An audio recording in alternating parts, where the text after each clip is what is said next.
Hi everyone, it's Elizabeth here. So I just wanted to share some thoughts that I've been thinking of on exiting our own bubble of selfishness which is really important at this time during the coronavirus. So I've just been analyzing various situations. I'm a very analytical person. In addition to driving to work today, I heard a segment on the radio and it was talking about how coronavirus is ruining lives, but also ruining relationships. And so one woman works at Fred Meyer's, and so she doesn't have coronavirus, but she is at a high risk job because she is being exposed to so many people in that store. And having to do things like wipe down the carts and the baskets and things like that. So she is exposed to a lot of things that people touch. Well, she's having relationship issues because her boyfriend refuses to see her and hasn't seen her in 2 weeks because he doesn't want to potentially get coronavirus in case she gets it. So in one way, you're like, okay, this makes sense because you don't want to affect other people. But in another way, it's if you're in that situation, if you have some empathy and you can empathize what it feels like for your own boyfriend or partner to not see you during this time, it's really, really challenging. It's a really tough and sticky situation. But this kind of reminded me of something that I've been noticing lately is that this bubble of selfishness that we have is so large and encompassing that I don't know if a lot of people actually really understand or know that they're a part of this system. So being completely selfless is not necessary. It's actually can be very unhealthy to be very selfless because you never put yourself first. But as you see this behavior, even this hoarding behavior of people putting like 13, you know, batches of toilet paper in their shopping cart to hoard it because they also probably have the house in middle America or just even if you own a home in general, like if you live in the city and live in a 500 square foot one bedroom apartment or you live in a micropod in New York City, you can't hoard. You just don't even have the resources to hoard if you don't have a car and you can only carry so many shopping bags to and from the grocery store. Hoarding in itself is another topic, but that's definitely a mental and a psychological disease and disorder. And if you kind of think about what's been happening in America over the last few years, even with something like gun violence, this is a lot of mental sickness and darkness that has plagued people's minds and their heart to want to do a lot of these things. So this hoarding behavior is one really selfish because you're only thinking about the survival of yourself and not for others. Now, some can say that's the survival of the fittest. It's like, all right, you snooze, you lose. But the problem is that when that, puts a tailspin on a chain reaction, that's where panic and emotional freakout happens. And now you're seeing that places like retirement homes and hospitals are having a hard time finding, or like gyms are having a hard time finding hand sanitizer or gloves and things for people to work out in. So businesses that actually need these items to reduce the physical contact are having a difficult time fulfilling this need because a lot of people have been chronically selfish. I've noticed through people's speech or their actions or their emails or even actions at working at the retirement home, they're getting antsy and they're fed up with staying in their house or staying inside. And it makes sense. Humans have been meant to be upright and moving and kind of in free motion. Our physical human body has not been made to sit at a desk all day, and it hasn't been made to be isolated or to be indoors. We are humans with emotions. We crave social interaction. We crave heart-to-heart connections. That is normal, but during this time, we may have this temporary period of having to sacrifice our own bubble of selfishness just for the pure sake of curbing this disease. And the sooner you can curb it, the sooner we can get back to regular life. And so our new normal is going to be a temporary experience. Everything on this planet is a temporary experience, including this physical body. This vessel may last for 6 months or 92 years. None of us really know. That's not up to us. But this level of selfishness that has also been bred through our culture, specifically in America, because we are so hooked on the television and hooked on social media, is we want this instant gratification and we want to show ourselves of this me culture through Instagram and Facebook and how fucking awesome our lives are. and look how cool like my work at home station is and stuff like that. And it's an attention seeking culture that, coupled with consumerism and being pampered because of having a lot of disposable income, it's like you're combining a combustion that is like a recipe for disaster.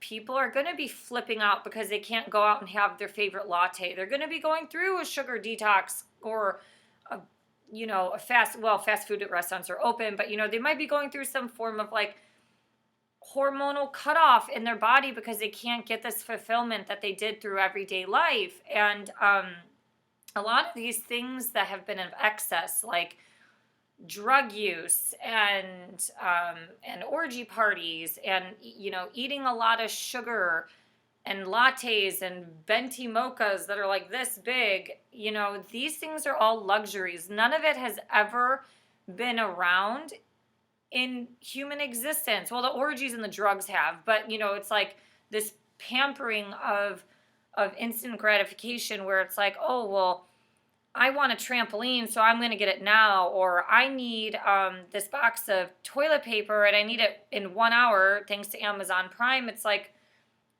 everything that we've done has just made us a very egocentric culture and has made us so much so much more selfish, of just always thinking about ourselves, our own needs, and not thinking about the tribe or the community that we live in.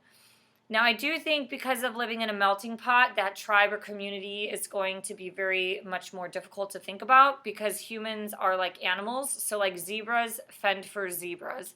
Lions protect lions. Elephants are going to breed with elephants. So they all live in their own tribe. They share the land and they all fight for resources.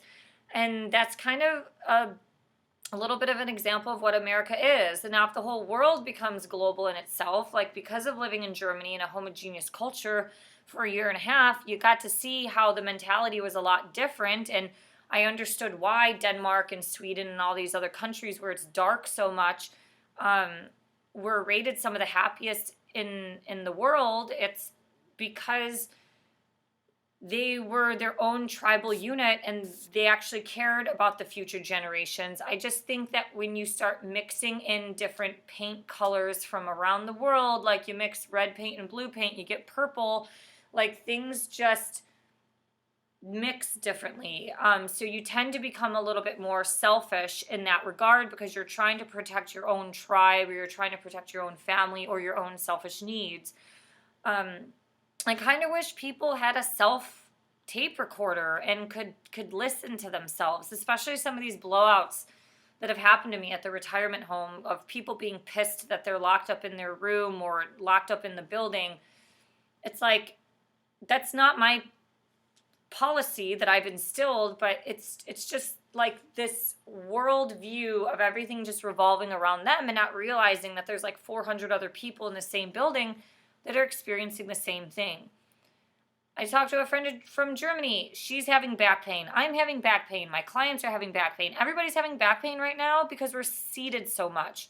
The human body was not made to be at a desk for 8 to 15 hours a day. We have been meant to be upright and moving and to cultivate and farm land. So everybody is going through some sort of suffering. Some of it's physical, some of it's mental, some of it's emotional, some of it's spiritual, some of it's a mix of all four things. But just to know that this existence isn't about you, and just start to listen to yourself. What are you posting? What are you writing? Are you only thinking about yourself?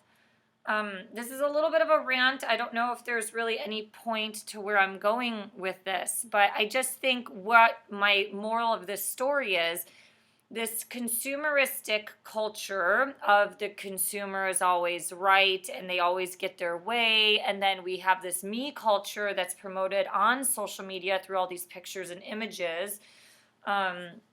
We tend to see a lot of narcissistic traits. And in reality, we all probably are on the scale of narcissism to some degree. Other people are on other scales of psychopathy and just constantly thinking of themselves. And it's like we live in a culture where people only think about themselves and their little manifesto and want to go to a Walmart and shoot people up. Like, this is just the world that we live in. How do we untie this? I literally have no clue.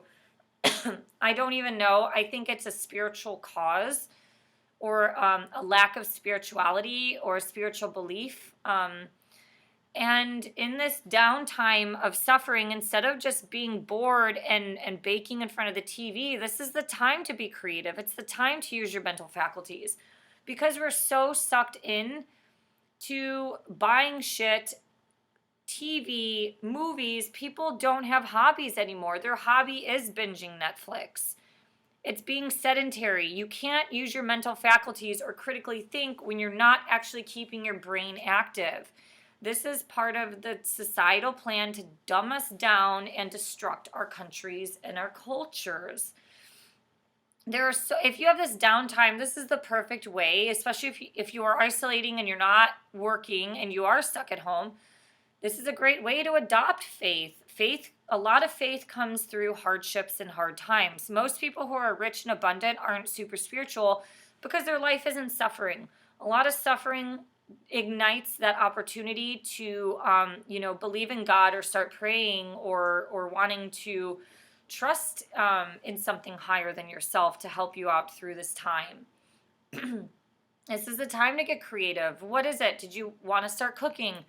If you're a millennial and you order Uber Eats and you have no clue, and if you're 28 years old and you still have no clue how to cook a meal for yourself, this is the time to start adopting some lessons. So I do think life and the universe, sends us some tough lessons. I do not think we should be to blame for this disease at all. Like, some people just say it's our sin, so now we, it's like we deserve this. It's I think there's more of like dark forces on the planet trying to take down a lot of everybody else and a lot of light. That's basically like the root of every Marvel movie that's out there.